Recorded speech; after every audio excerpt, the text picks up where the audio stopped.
नमस्कार, आप देख रहे हैं मेहानी लाइव। मेरी रोशनी सिंह के साथ और आइए देखते हैं दिन भर की गतिविधियां एक नजर में।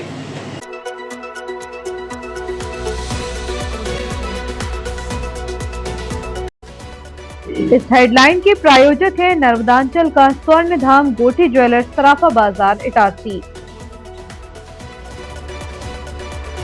सीबीएसई कक्षा 12वीं का परीक्षा परिणाम घोषित, विद्यार्थियों ने लहराया अपनी सफलता का परचम। जैसवानी मल्टी स्पेशलिटी हॉस्पिटल नगर को हुआ समर्पित, नागरिकों का 32 वर्षों का विश्वास बनाए रखेंगे, कहा डॉक्टर जैसवानी ने। खरीदी केंद्रों की बद इंतजामी पर फूटा किसानों का गुस्सा, तहसीलदार ने ठेकेदार और प्रबंधकों को जमकर फटकारा। नीट पेपर लीक मामला, एनएसयूआई ने केंद्र सरकार का फूका पुतला, शिक्षा मंत्री के इस्तीफे की मांग। इटारसी जंक्शन यात्रियों की सेहत दांव पर, गंदगी और अवैध वेंडिंग का बोलबाला।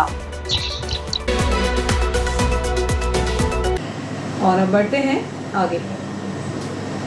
ईश्वर का धन्यवाद है कि उन्होंने मुझे इस काबिल बनाया जिससे मैं लोगों की सेवा कर सकूं। मेरे माता पिता ने मुझे चिकित्सक बनने के लिए प्रेरित किया और मेरे पूरे परिवार ने हर कदम पर साथ दिया। मेरे अस्पताल के सभी साथी स्टाफ की मेहनत और साथ का परिणाम है जो आज अपना सपना सच हो रहा है।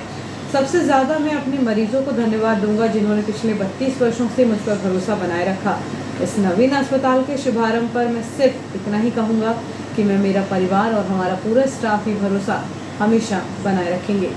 उक्त बातें भावविभोर मन से बुधवार को जैसवानी मल्टी स्पेशलिटी हॉस्पिटल के शुभारंभ अवसर पर वरिष्ठ चिकित्सक डॉक्टर के.एल. जैसवानी ने उपस्थित नागरिकों को संबोधित करते हुए कही। बुधवार को इटारसी के नागरिकों का बहुप्रतीक्षित जैसवानी अस्पताल भव्य समारोह पूर्वक नागरिकों की मौजूदगी में नगर को समर्पित हो गया। उद्घाटन कार्यक्रम में अतिथि के रूप में मध्य प्रदेश तैराकी संघ के अध्यक्ष पीयूष शर्मा, नगरपालिका अध्यक्ष Pankaj Chaure, Indian medical association के अध्यक्ष डॉक्टर आर दयाल, वरिष्ठ पत्रकार एवं समाज सेवी प्रमोद पगारे सहित बड़ी संख्या में जनप्रतिनिधि, सामाजिक राजनीतिक व्यक्तियों एवं नागरिकों की उपस्थिति में फीता काटकर अस्पताल का शुभारंभ हुआ। आयोजन में संबोधित करते हुए पीयूष शर्मा ने कहा कि इटारसी जैसे छोटे शहर में पैसे कमाने के लिए नहीं बल्कि समाज सेवा करने के लिए डॉक्टर जैसवानी ने यहाँ इतना बड़ा अस्पताल खड़ा किया है। डॉक्टर साहब जितने भी डॉक्टर दयाल आपसे लेके डॉक्टर जैसवानी, मैं भारी मन से आप लोगों को यह फोन करता हूँ। इसलिए फोन करना पड़ता है कि बड़े उम्मीद से लोग आते हैं और हमें ये मालूम रहता है कि आप जो काम कर रहे हैं बहुत शिद्दत और ईमानदारी से, जैसा डॉक्टर दयाल ने अभी बताया कि कोई भी डॉक्टर कभी गलत काम करने की कोशिश नहीं करता और ये मुझे मेरे जहन में है। और ये इसलिए भी और ज़्यादा डॉक्टर साहब कि एक समाज सेवक होने के साथ साथ मैं एक डॉक्टर का फादर भी हूँ। मैं समझता हूँ डॉक्टर किस परिस्थितियों में कैसे कैसे 16-16, 18-18 घंटे भी काम करते हैं। बहुत बड़ा चैलेंज लेके इस तरह के हॉस्पिटल्स खोलते हैं। 20 साल 30 साल की अपनी प्रैक्टिस में जो कमाया है, जो पैसे वो खर्च कर सकते थे बेहतर मकान के लिए, बेहतर हॉलीडे मनाने के लिए, छुट्टियां मनाने नहीं जाते। जितने इंडस्ट्रियलिस्ट हैं, जितने बिजनेसमैन हैं, जितने पॉलिटिशियंस हैं, ये कहते हैं आई बीन टायर्ड यार, एक ब्रेक लिया जाए। मैंने डॉक्टर्स को ब्रेक लेते हुए नहीं देखा। वो चाहते तो ब्रेक लेके अपना वो पैसा और कहीं खर्च कर सकते, पर नहीं, वो एक ऐसे प्रतिष्ठान बनाते हैं। और मैं सब लोगों से ये कहता हूँ कि निःशुल्क चीजें अब छोड़ो भैया। अस्पताल तो हम चाहते हैं कि 5 स्टार हो जाए, पर पैसा ढाबे का लगे, ये कैसे हो सकता है? अगर इसमें बिजली है, मशीन्स हैं, दवाइयाँ हैं, उनकी EMI से स्ट्रक्चर लगता है, तो सब चलाने के लिए निश्चित रूप से एक बहुत बड़ा चैलेंज रहता है। आपने बहुत बड़ा चैलेंज डॉक्टर लिया है। ईश्वर की कृपा, नर्मदा मैया की कृपा रहेगी। पंकज जी जैसा बोल रहे थे, ये चाहते तो इसके प्रतिष्ठान कहीं भी खोल सकते थे, किसी भी बड़े शहर में खोल सकते थे। और ये चैलेंज है डॉक्टर साहब बात में बोलकर। हम नई जनरेशन से जब बात करते हैं, बेटी से बात करते हैं, वो देख लो कहीं मेरा मेट्रोपॉलिटन सिटी हो जाए, वो तो 2 टायर सिटी में आने को तैयार नहीं है, ये तो अपनी 3 और 4 टायर सिटीज। उस चैलेंज को आपने एक्सेप्ट किया डॉक्टर साहब। हम पूरे, खासकर जो सामाजिक क्षेत्र से जुड़े लोग हैं, वो सब आपका अभिनंदन करते हैं। किसी कारण डॉक्टर साहब आपके बीच में, हमारे विधायक जी आपके बीच में उपस्थित अभी नहीं है। उनकी सद्भावनाएं आपके साथ, आपके पूरे परिवार के साथ हमेशा रहती है। नगर पालिका अध्यक्ष शौर्य ने कहा कि मरीजों को जन सुविधाओं के लिए भोपाल जाना पड़ता था, अब वे इटारसी शहर में उपलब्ध रहेंगी। चिकित्सक की आवश्यकता होती है, अच्छे हॉस्पिटल की आवश्यकता होती है। मैं डॉक्टर आर दयाल साहब से यही चर्चा कर रहा था कि जो सुविधाएं यहाँ पर हैं, इन सुविधाओं के लिए हमें भोपाल जाना पड़ता है। स्वास्थ्य के लिए भोपाल जाने में ईंधन, पेट्रोल, डीजल, समय की बर्बादी होती है और पैसे भी वहाँ पर हमें ज़्यादा लगते हैं। तो वही सुविधाएं जब इटारसी में यहाँ मिलेंगी तो निश्चित रूप से यहाँ के पेशेंट्स को लाभ मिलेगा। डॉक्टर दयाल साहब का हॉस्पिटल है जो यहाँ सभी को सुविधा देता है।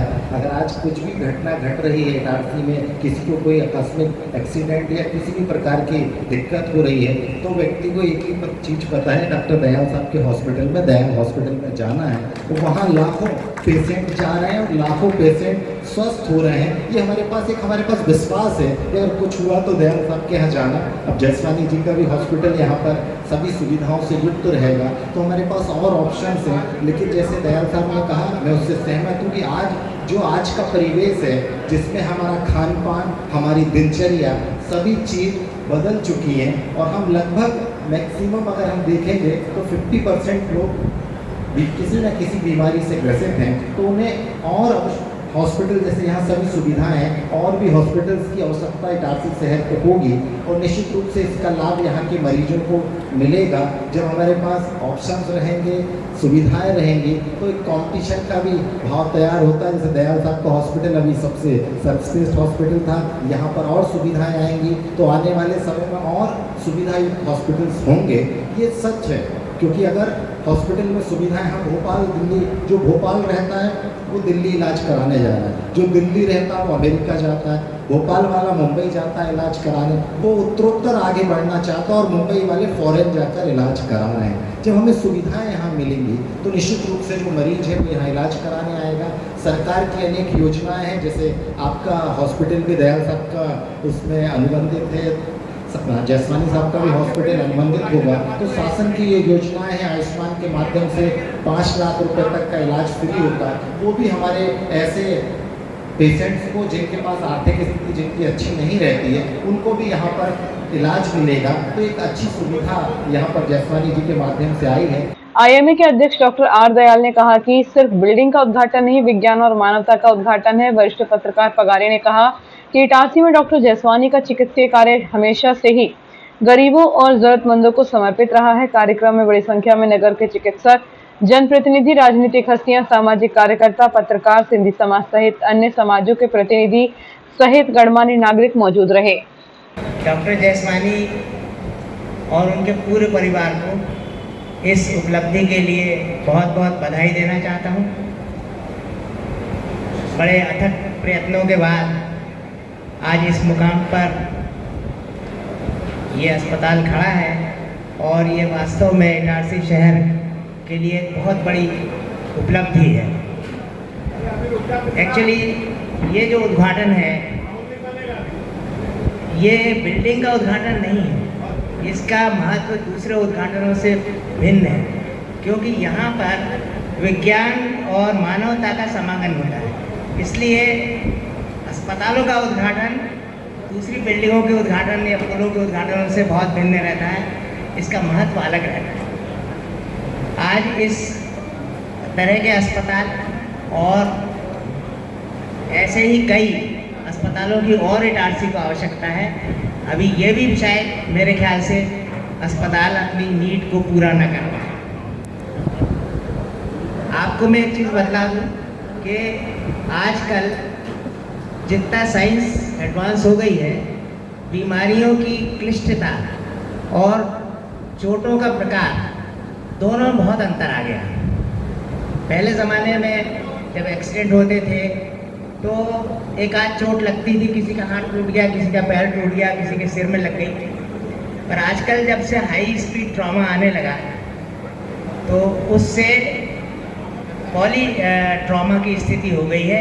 एक ही आदमी में मल्टीपल इंजरीज हो जाती हैं। उसका हेड इंजरी भी हो गई, उसका हाथ भी टूट गया, पैर भी टूट गया, उसके पेट में भी कोई चोट लग गई।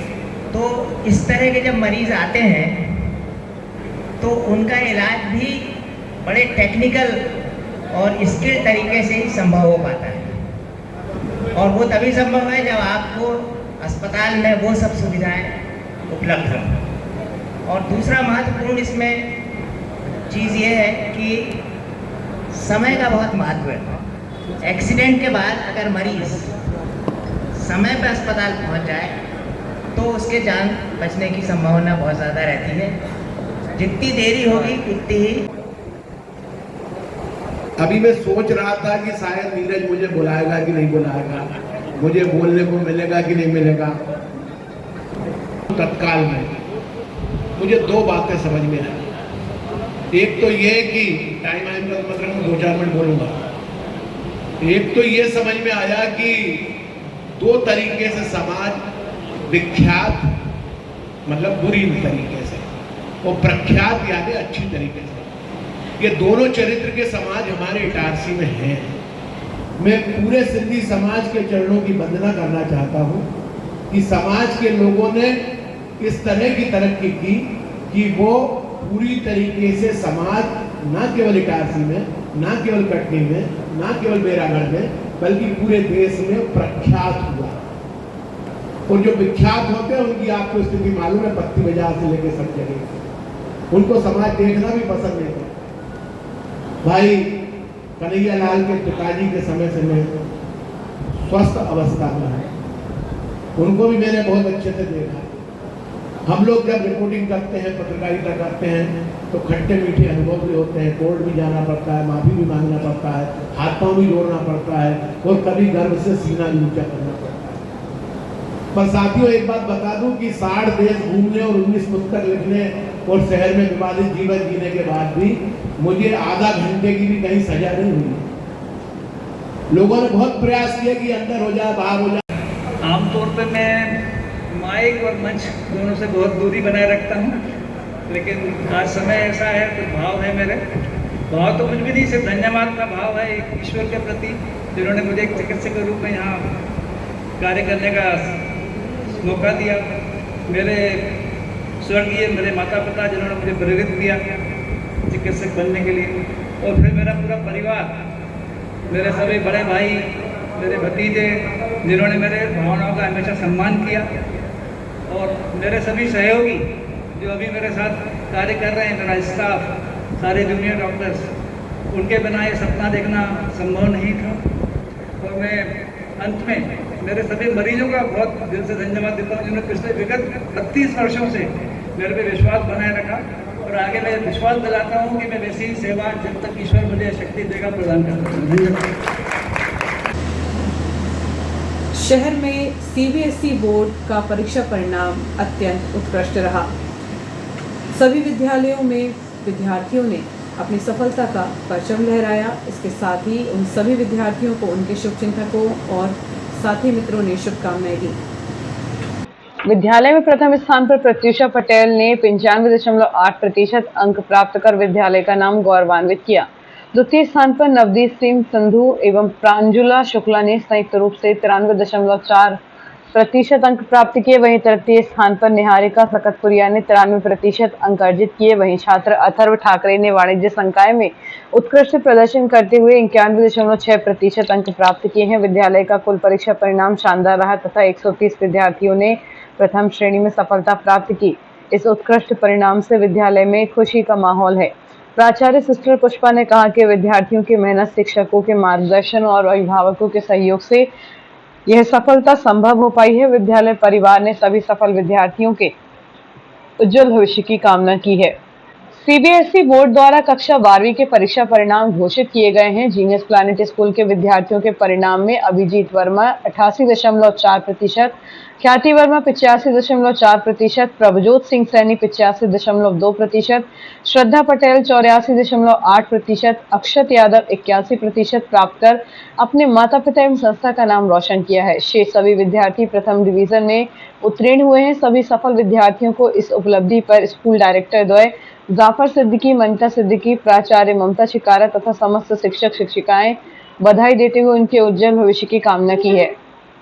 इस वर्ष विद्यालय के अनेक विद्यार्थियों ने श्रेष्ठ अंक प्राप्त कर विद्यालय का नाम गौरवान्वित किया है। प्रमुख रूप से राजीव साहू ने 91.4%, मानवेंद्र तोमर ने 90.3%, संजना जैन ने 89.5% पर, परिवहन ने 84.2% तथा मानस शौर्य ने 81.6% अंक प्राप्त कर उल्लेखनीय सफलता हासिल की है। विद्यार्थियों की इस उपलब्धि ने अन्य छात्रों को भी प्रेरित किया है। संकीर्णा का स्थित प्रज्ञान सीनियर सेकेंडरी स्कूल ने इस वर्ष भी हायर सेकेंडरी परीक्षा में 100% परिणाम प्राप्त कर अपनी उत्कृष्ट शैक्षणिक परंपरा को कायम रखा है।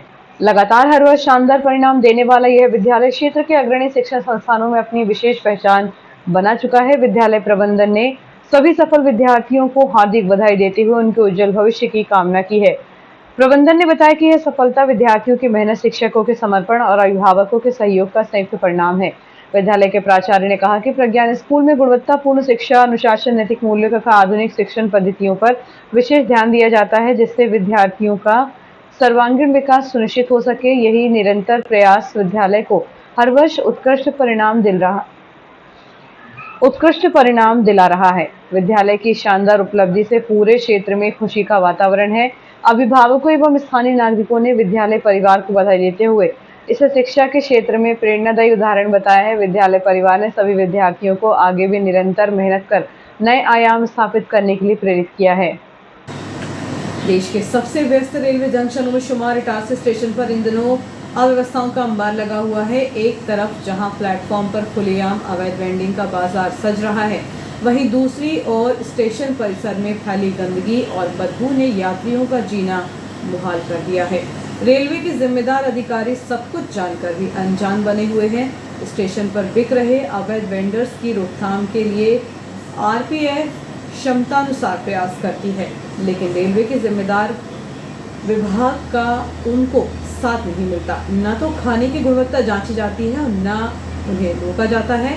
नतीजतन यहाँ यात्रियों की सेहत से खुला खिलवाड़ हो रहा है। स्टेशन के टिकट घर के ठीक सामने बने अस्थायी मूत्रालय नरक में तब्दील हो चुके हैं। मीडिया और राजनीतिक दबाव में मूत्रालय तो बना लिए, लेकिन सफाई व्यवस्था भगवान भरोसे है। महिलाओं के लिए बने मूत्रालय में इतनी गंदगी है कि वहां से गुजरने वाली महिला यात्रियों को सिर ढककर निकलना पड़ता है। रात के समय लोग यहीं शौच कर रहे हैं, जिससे संक्रमण फैलने का खतरा बढ़ गया है। मूत्रालय के ठीक सामने पीने के पानी का नल लगा है। यात्री गंदे हाथ वहीं धोते हैं, जिससे पीने के पानी में कीटाणु मिलने की आशंका बनी रहती है। ट्रेन रुकते ही वेंडरों का झुंड गेट पर घेर लेता है, जिससे यात्रियों को चढ़ने उतरने में दिक्कत होती है। वीआईपी मूवमेंट के दौरान ही अधिकारी सक्रिय नजर आते हैं। टिकट काउंटर पर लाइन में खड़ा यात्री बदबू के कारण उल्टी जैसा महसूस करता है। अवैध वेंडरों की भीड़ के बीच संदिग्ध तत्वों की पहचान करना मुश्किल हो रहा है। पेयजल स्रोत और मूत्रालय एक साथ होने से स्वच्छता मानकों की धज्जियां उड़ जाती हैं। टिकट लेने के लिए लाइन में लगना सजा जैसा है। इतनी बदबू आती है कि सांस लेना मुश्किल है। अधिकारी दफ्तरों से बाहर नहीं निकलते, ये कहना है महिला यात्री रामरती बाई का। वहीं एक और यात्री वेदांत सिंह ने कहा कि रेलवे प्रशासन को इस पेयजल नल को यहां से हटाना चाहिए। गंदगी और कीटाणुओं के बीच पानी पीना बीमारियों को दावत देना है। स्टेशन के प्लेटफॉर्म पर विशेषकर जनरल कोच के सामने अवैध वेंडरों ने अपना कब्जा जमा लिया है। खुले में धूल और गंदगी के बीच यात्रियों को खाना बेचा जा रहा है। स्टेशन पर दर्जनों हाई डेफिनेशन सीसीटीवी कैमरे होने के बावजूद कोच के सामने बाजार लगाकर खाना बेचा जा रहा है। आरपीएफ लगातार कार्रवाई कर रही है, लेकिन रेलवे के वाणिज्यिक विभाग और स्टेशन प्रबंधन ने अधिकारियों की कथित शह के कारण इन वेंडरों के हौसले बुलंद है। स्थानीय लोगों का आरोप है कि जब दिल्ली या जोन से बड़े अधिकारी निरीक्षण पर आते हैं तो रातों रात सफाई की जाती है और वेंडर गायब कर दी जाते हैं। उनके जाते ही स्थिति फिर जस की तस हो जाती है। मध्य प्रदेश सिंचाई जल संसाधन विभाग क्षेत्रीय स्पोर्ट्स क्लब नर्मदापुरम के अध्यक्ष बशारत खान ने हरदा जिले का दौरा किया। प्रांतीय उपाध्यक्ष एवं प्रभारी नर्मदापुरम एसडीओ महेंद्र ओगले सर्वप्रथम क्षेत्रीय अध्यक्ष एवं उनके साथियों का भारत माता का बैच लगाकर शॉल श्रीफल से स्वागत किया। नीट परीक्षा में पेपर लीक और उसके बाद मचे बवाल के विरोध में भारतीय राष्ट्रीय छात्र संगठन ने उग्र प्रदर्शन किया। बुधवार को एनएसयूआई कार्यकर्ताओं ने केंद्र सरकार की नीतियों के खिलाफ नारेबाजी करते हुए भारत सरकार का पुतला दहन किया। छात्र नेताओं ने आरोप लगाया कि केंद्र सरकार छात्रों के भविष्य के साथ खिलवाड़ कर रही है। प्रदर्शन के दौरान एनएसयूआई प्रदेश महासचिव प्रतीक मालवीय ने केंद्र पर तीखा प्रहार करते हुए कहा कि वर्तमान में देश की शिक्षा नीति पूरी तरह चरमरा गई है। उन्होंने कहा बड़े स्तर को राष्ट्रीय परीक्षाएं एन वक्त पर रद्द हो रही हैं, जिसका मुख्य कारण बार बार होने वाले पेपर लीक हैं, केंद्र सरकार विफल है और उसे अपनी नाकामी स्वीकार करते हुए शिक्षा मंत्री का तत्काल इस्तीफा लेना चाहिए। जिला अध्यक्ष मयंक चौरे ने कहा कि पहले तो परीक्षाएं समय पर आयोजित नहीं होती और जब होती हैं तो पेपर लीक के कारण उन्हें स्थगित करना पड़ता है। इसकी संपूर्ण जिम्मेदारी केंद्र की भाजपा सरकार की है। जिम्मेदार अधिकारी और मंत्री मौन हैं, जबकि लाखों छात्रों का भविष्य अंधकार में डूब रहा है। पुतला दहन के दौरान पूर्व नगर कांग्रेस अध्यक्ष मयूर जायसवाल, युवा कांग्रेस जिला उपाध्यक्ष गौरव चौधरी, युवा विधानसभा अध्यक्ष सौम्य दुबे, गोल्डी बैस, प्रज्ञान साहू और नगर अध्यक्ष गोपाल नामदेव, नमन पटेल, चिन्मय नामदेव, हर्ष नामदेव, वरुण गोठी, कृष्णा, अंशुल गोस्वामी, यश जायसवाल, अमन प्रजापति, वंश गुर्जर, अनिकेत विश्वकर्मा, अनुराग मालवीय सहित अनेकों कार्यकर्ता मौजूद रहे।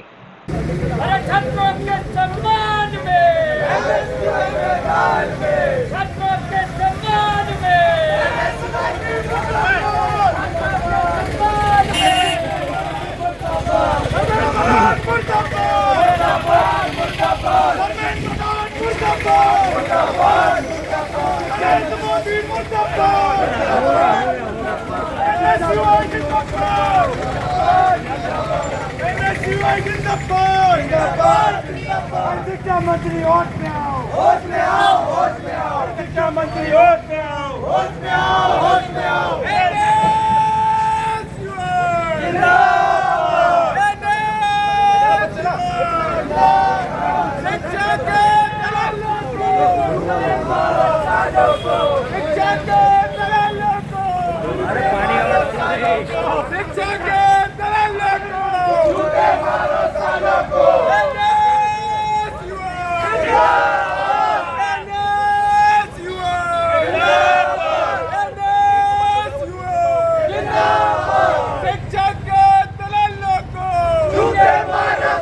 मेरा नाम प्रज्ञान साहू है। मैं भारतीय राष्ट्र छात्र संगठन NSUI का जिला उपाध्यक्ष हूँ। आज हमारे द्वारा जो कि 3 मई को नीट का एग्ज़ाम हुआ था, वो एग्ज़ाम अभी बता रहे हैं कि परसों नरसों में लीक हो गया है और उसके संदर्भ में आज हम लोग ने शिक्षा मंत्री धर्मेंद्र प्रधान जी का पुतला जलाया है और उनसे चाहा है कि वो इस्तीफ़ा दें, क्योंकि ये घटना पिछले साल भी हो चुकी है, जिससे कम से कम 20 से 25 लाख युवाओं का भविष्य खराब होता है। वो बार बार एग्ज़ाम देते तो उन लोगों को दिमाग के संतुलन खराब होता है। इस कारण से NSUI द्वारा धर्मेंद्र प्रधान जी का पुतला जलाया गया। आज NSUI द्वारा देश के प्रधानमंत्री नरेंद्र मोदी और देश के शिक्षा मंत्री धर्मेंद्र प्रधान जी का पुतला दहन किया गया। कल जिस प्रकार से नीट की परीक्षा को रद्द करके 25 लाख छात्रों का भविष्य ने अंधकार में ढकेला है, उसको लेकर आज हमने यहाँ पुतला दहन करा है और धर्मेंद्र प्रधान जो शिक्षा मंत्री है उनसे इस्तीफे की मांग की है कि वो इस्तीफा जल्द से जल्द दे। छोटे से ब्रेक के लिए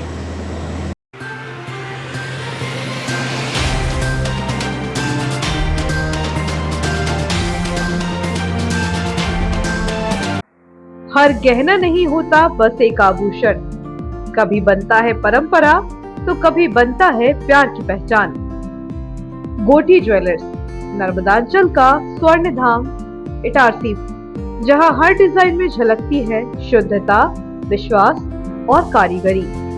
शादी हो या हो त्योहार या कोई खास पल, यहाँ हर गहना कहता है तुम सबसे खास हो। गोठी ज्वेलर्स, जहाँ सोने से ज्यादा दमकता है आपका विश्वास।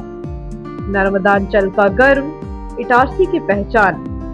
गोठी ज्वेलर्स इटारसी, हर गहना एक कहानी, शुद्धता में विश्वास, कारीगरी में कमाल, जहाँ हर डिजाइन कहे तुम सबसे खास हो। तो एक बार जरूर विजिट करें नर्मदांचल का स्वर्ण धाम गोठी ज्वेलर्स इटारसी। बच्चों के सुनहरे भविष्य के लिए गुणवत्तापूर्ण शिक्षा प्रदान करने को दृढ़ संकल्पित आपके क्षेत्र का विश्वसनीय शिक्षा संस्थान Guru Nanak public higher secondary school Punjabi Mohalla Itarsi में कक्षा नर्सरी से 12वीं तक हिंदी तथा इंग्लिश मीडियम में बिना किसी डोनेशन के प्रवेश प्रारंभ हो चुके हैं। Guru Nanak public higher secondary school, जहां बच्चों के सर्वांगीण विकास पर ध्यान दिया जाता है। आधुनिक कंप्यूटर एवं साइंस लैब, विशाल लाइब्रेरी, CCTV कैमरों से covered campus, scout guide, red cross, खेलकूद गतिविधियां, कल्चरल एक्टिविटीज, आधुनिक smart classes, personality development, spoken English की विशेष क्लासेस और बोर्ड परीक्षाओं में अपने श्रेष्ठ परिणामों के साथ आपकी सेवा में समर्पित संस्थान Guru Nanak public higher secondary school, Punjabi Mohalla, Asafabad, Itarsi. Itarsi वालों, क्या आप अपने बच्चों के लिए सिर्फ एक स्कूल ढूंढ रहे हैं या कंप्लीट ट्रांसफॉर्मेशन? मैं हूँ आज green point Montessori school GPMS में। नर्सरी से 10 तक का सफर यहाँ पर बोझ नहीं बल्कि एक मजेदार जर्नी है। एजुकेशन विदाउट कॉम्प्लिकेशन, यही तो है इनकी पहचान। यहाँ मिलता है बिग प्लेग्राउंड, स्मार्ट लर्निंग और इटारसी का सबसे best experience staff. Meet the excellent GPMS teachers team. इनका फोकस सिर्फ मार्क्स पर नहीं, बच्चे की पर्सनालिटी और डिसिप्लिन पर है। एक वर्ड में बोलूँ तो 360 डिग्री चेंज। तो सोचना क्या है, आज ही विजिट कीजिए GPMS। स्कूल का एड्रेस है opposite the park resort, Kheda, Resalpur, Itarsi. चलिए मिलकर बनाते हैं हमारे बच्चों को कल का champion. Dayal multi speciality hospital, शहर का सबसे अत्याधुनिक सुविधाओं वाला hospital. Dayal multi speciality hospital railway कर्मचारियों की सेवा में अब 24 घंटे तत्पर।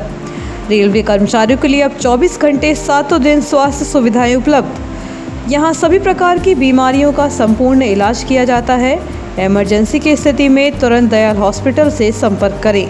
विश्व स्तरीय उपलब्ध सुविधाएं जिनमें शामिल है क्रिटिकल केयर यूनिट, ICU 24 घंटे, अनुभवी डॉक्टर उपलब्ध, ट्रॉमा यूनिट, एक्सीडेंट मरीजों की 24 घंटे उपचार की सुविधा, बर्न यूनिट, जलने वाली मरीजों को रखने की उच्चतम व्यवस्था, डायलिसिस, किडनी संबंधित बीमारियों का इलाज की सुविधा, जनरल लेप्रोस्कोपी सर्जरी, दूरबीन द्वारा ऑपरेशन, प्रसूति, स्त्री रोग विभाग, सामान्यतः प्रसव, सिजेरियन ऑपरेशन एवं स्त्री रोग संबंधित बीमारी का इलाज, यूरोलॉजी विभाग, पेशाब संबंधी बीमारियों का इलाज, सिटी स्कैन की सुविधा, मधुमेह, सर्पदंश, poisoning care, pathology lab, ambulance, medical store 24 घंटे, कैंटीन एवं डॉर्मेट्री सुविधा, इंश्योरेंस एवं सरकारी योजनाओं का लाभ, अन्य सुविधाएं उपलब्ध। महानगरों जैसी इलाज की सुविधा अब Dayal multi speciality hospital Itarsi में उपलब्ध। Dayal multi speciality hospital near BSNL office, Itarsi.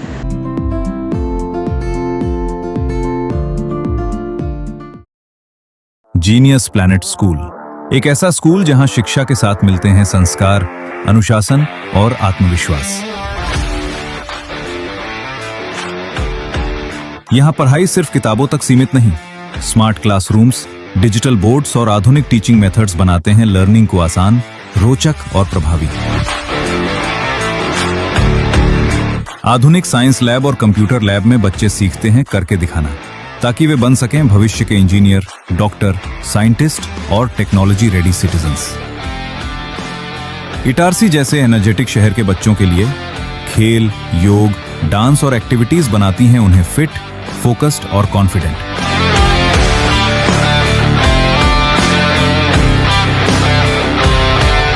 एक शांत और समृद्ध लाइब्रेरी ज्ञान को देती है नई दिशा और अनुशासित वातावरण बच्चों को बनाता है जिम्मेदार नागरिक। और हमारे नन्हे मुन्ने बच्चों के लिए colourful classrooms, activity based learning, साथ ही सुरक्षित इंडोर प्ले एरिया और विशाल आउटडोर प्ले जोन।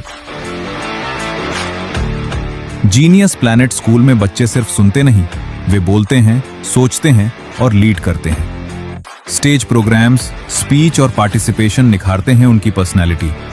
सुरक्षित कैंपस, अनुभवी शिक्षक और बच्चों की हर जरूरत का पूरा ध्यान, क्योंकि यहाँ हर बच्चा है जीनियस प्लैनेट का हिस्सा। क्वालिटी एजुकेशन, डिसिप्लिन, वैल्यूज और bright future. Itarsi's trusted name in education. Genius Planet, the first step to future.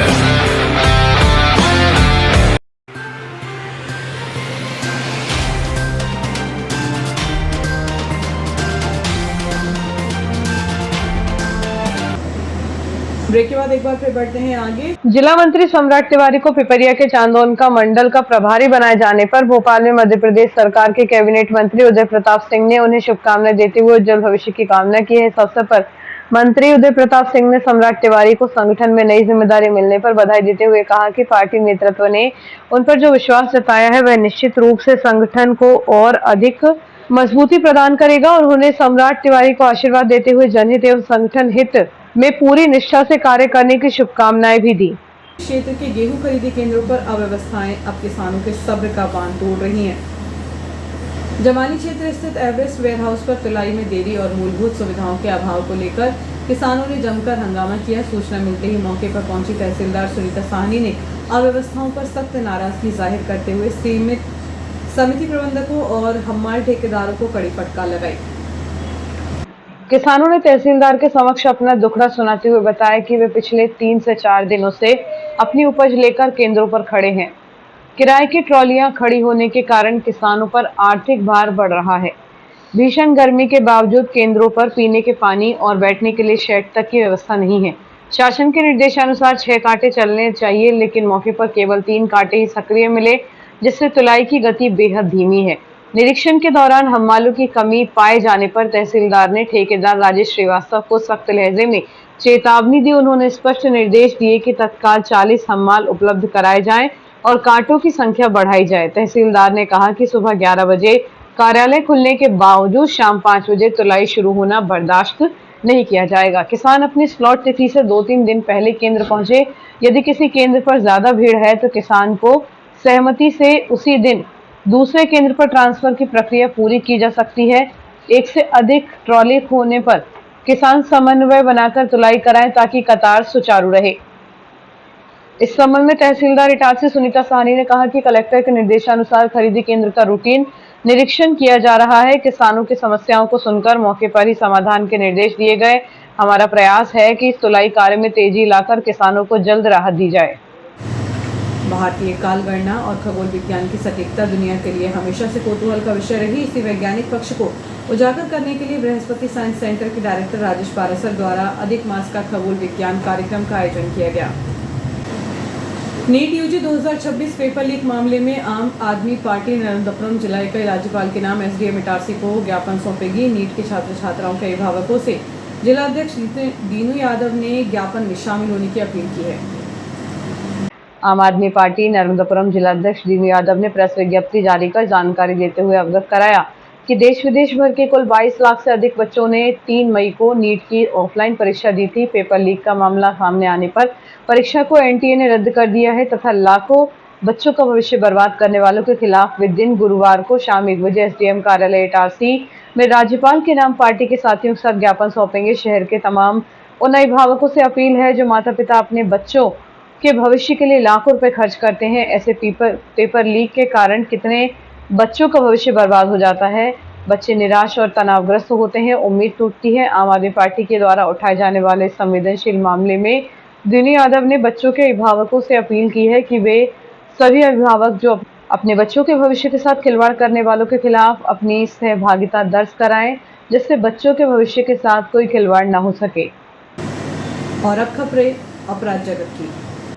शहर के थाना इटारसी अंतर्गत पुरानी रंजिश और विवाद के चलते मारपीट का एक मामला सामने आया है। पुलिस ने फरियादी की शिकायत पर आरोपी के विरुद्ध विभिन्न धाराओं में प्रकरण पंजीबद्ध किया है।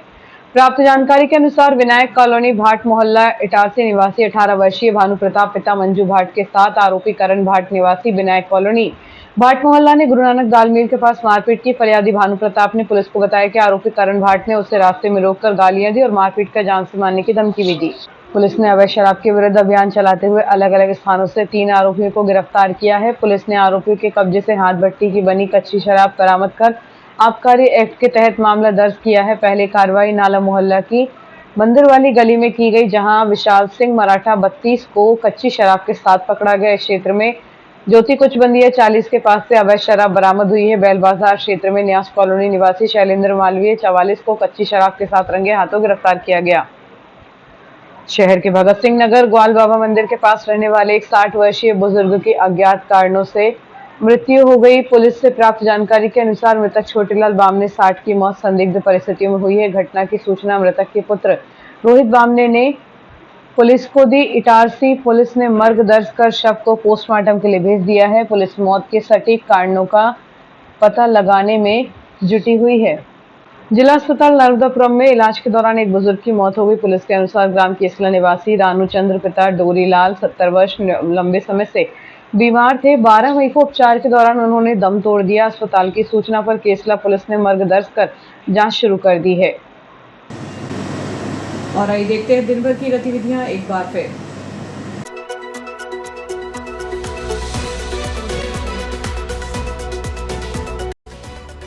इस हेडलाइन के प्रायोजक है नर्मदांचल का स्वर्ण धाम गोठी ज्वेलर्स, सराफा बाजार, इटारसी। सीबीएसई कक्षा 12वीं का परीक्षा परिणाम घोषित। विद्यार्थियों ने लहराया अपनी सफलता का परचम। जैसवानी मल्टी स्पेशलिटी हॉस्पिटल नगर को हुआ समर्पित। नागरिकों का 32 वर्षों का विश्वास बनाए रखेंगे, कहा डॉक्टर जैसवानी ने। खरीदी केंद्रों की बद इंतजामी पर फूटा किसानों का गुस्सा। तहसीलदार ने ठेकेदार और प्रबंधकों को जमकर फटकारा। नीट पेपर लीक मामला। एनएसयूआई ने केंद्र सरकार का फूका पुतला। शिक्षा मंत्री के इस्तीफे की मांग। इटारसी जंक्शन यात्रियों की सेहत दांव पर। गंदगी और अवैध वेंडिंग का बोलबाला। फिलहाल के लिए इतना ही। आगे दीजिए। नमस्कार।